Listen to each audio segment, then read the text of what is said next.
Alors nous sommes partis 15 jours avec Don Guillaume en République démocratique du Congo parce que la fraternité Notre-Dame de Montligeon est présente depuis un siècle en Afrique, au Bénin, au Togo, au Cameroun, en Côte d'Ivoire, au Congo-Brazza, au Mali, au Sénégal.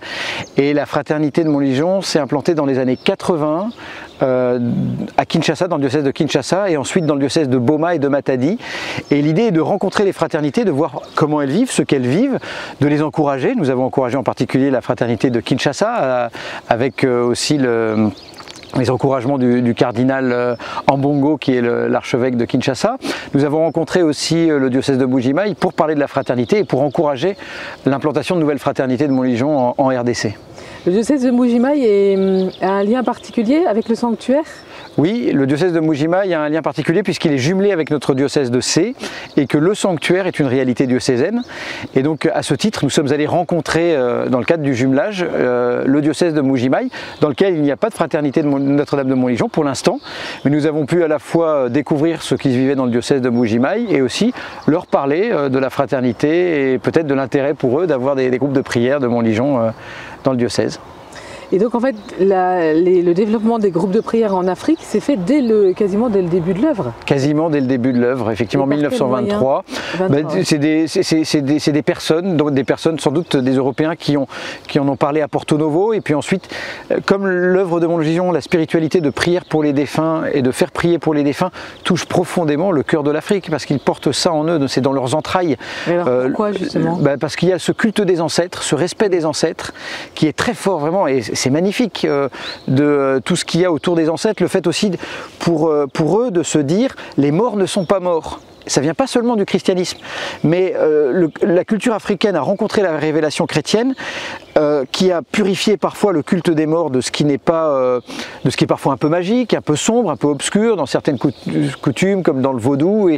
Et ensuite la révélation chrétienne, elle a à la fois purifié, mais elle a intégré ce qui est de beau dans cette culture, dans ce culte des ancêtres, pour l'accomplir dans la communion des saints. Mes ancêtres, c'est pas seulement les ancêtres de mon village ou de ma famille, mes ancêtres, ce sont les ancêtres dans la communion des saints. Et il y a un sens très fort en Afrique qu'on a toujours découvert autour de la mort. Ils n'ont pas peur de la mort. Quand quelqu'un meurt, tout le monde vient veiller le corps. Il y a, alors parfois c'est un peu excessif, mais il y a, on mange autour du mort, on prie autour du mort, on chante, on pleure. La mort fait partie de la vie. Et pour eux, ils ne parlent pas de mort, ils parlent de défunts, puisque pour eux, les morts, encore une fois, ne sont pas morts, ils sont vivants. Ah oui. Et alors concrètement, on ne peut pas parler de culte des morts, mais... On peut parler d'une espèce de respect pour les ancêtres, d'une vénération, mais que nous devons nous aussi à nos ancêtres, et d'un respect et justement, c'est là où la révélation chrétienne a rencontré ce sens du lien avec les défunts, de dire on peut encore prier pour eux, on peut les confier au Seigneur, nous n'avons pas à avoir peur des morts, ils ne sont pas là pour nous nuire, mais on peut prier pour eux. Et vous savez, par exemple, dans les cultures africaines, souvent on peut s'isoler pour aller demander aux ancêtres leurs conseils. C'est ce que nous faisons avec les saints.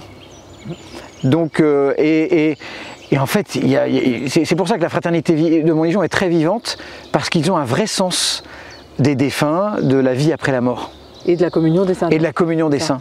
Ouais. Et nous sommes allés encourager les groupes de prière, d'une part, mais en fait c'est eux qui nous encouragent. On le voit bien dans nos églises parisiennes, ceux qui prient pour les défunts, ceux qui prient pour les âmes du purgatoire, ceux qui ont ce sens-là, c'est souvent des chrétiens d'origine africaine, et ça c'est encore très présent, et c'est un cadeau.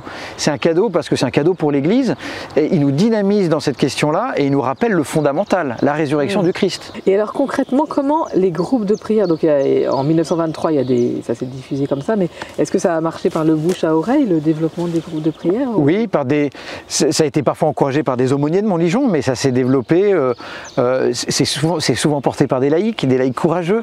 Ah ouais, vraiment, c'est impressionnant, c'est une œuvre de fidèles, avec des aumôniers, mais ça dépend aussi de ces laïcs qui s'engagent au service de Montligeon, qui prient et qui font prier dans leur paroisse, qui sont formés et qui se forment sur l'espérance chrétienne, pour justement en témoigner, et troisièmement, qui concrètement s'engage pour accueillir les veufs et les veuves, s'engage pour aller nettoyer les cimetières qui sont parfois dans des états un peu insalubres, qui s'engage aussi pour la formation des séminaristes, qui s'engage à prendre en charge des orphelins. financièrement. Voilà, on leur demande à la fois de prier et de faire prier, c'est la vocation de Montligeon, d'annoncer l'espérance chrétienne et de se former, et de s'engager au service des plus pauvres. Et ça, c'est pris au sérieux en Afrique. Ah oui. Ah ouais.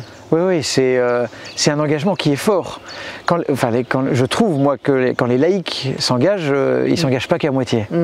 Et est-ce qu'il y a une tranche d'âge particulière? Est-ce que c'est que les personnes âgées qui font partie des groupes de prière ou... C'est ça qui est très beau.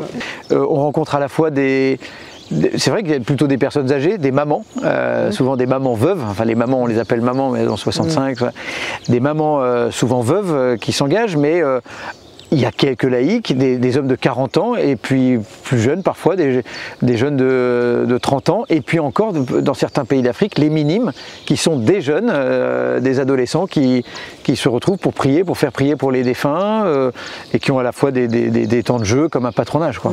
Et comment vous envisagez l'avenir de la fraternité de Montligeon en Afrique, justement? Moi je pense qu'elle peut, pour la fraternité de Montligeon en général, nous tirer en fait. C'est-à-dire nous tirer par son espérance. Je pense qu'elle peut être notre locomotive en fait. Et c'est très beau d'ailleurs de voir que nos frères et sœurs des fraternités africaines se sentent en communion avec nos frères et sœurs en France, qui les portent dans leur cœur. Il y a moi j'ai été bouleversé par leur engagement au service de l'œuvre et par leur sens que nous sommes vraiment une fraternité. La fraternité. Ouais. C'est ça. Bouleversant. Et vous avez une politique de développement des groupes de prière en Afrique? Alors notre politique, c'est d'abord toujours de rencontrer les évêques et de leur dire, voilà, dans votre diocèse, Monseigneur, il y a tel groupe de prière depuis tant d'années, et de demander d'abord régulièrement la bénédiction des évêques. Là, nous avons rencontré le cardinal Mbongo, qui nous a vraiment encouragés en nous disant notre diocèse a besoin de Montligeon. Ça m'a fait plaisir. D'autres m'ont dit, vous êtes venus consoler nos frères et sœurs ici en Afrique, nos groupes de Montligeon. Je leur ai dit, mais non, c'est vous qui nous consolez en fait. Donc toujours par le diocèse, et ensuite tout dépend, c'est des initiatives de laïcs, accompagnées par des prêtres et des aumôniers motivés, et puis voilà, nous, c'est l'Esprit Saint qui travaille. C'est l'Esprit Saint qui travaille, bien sûr. Ouais. Bien sûr. Vous fournissez les outils. On vient parler et ensuite on voit ceux qui se lèvent. Là par exemple, on a vu une communauté de Clarisses et une communauté de Carmélites qui étaient très intéressés par la fraternité de Montligeon et qui m'ont dit nous on serait sans doute prêtes à prier régulièrement pour la fraternité et pour les âmes du purgatoire, et en échange, si vous pouviez nous inscrire à la fraternité, ce serait ça, pas.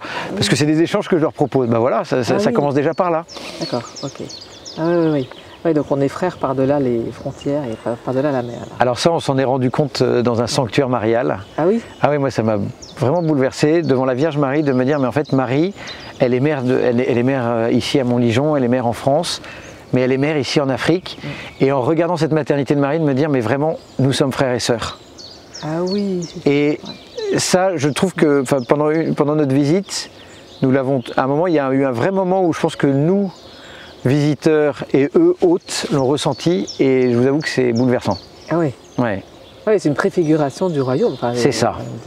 Par-delà les cultures, avec chacun nos cultures, nos diversités, ce que nous sommes vraiment, ce qu'il y a de beau dans chacune des cultures, mais de nous rendre compte que par le baptême, nous sommes frères et sœurs, vraiment. C'est pas juste des mots.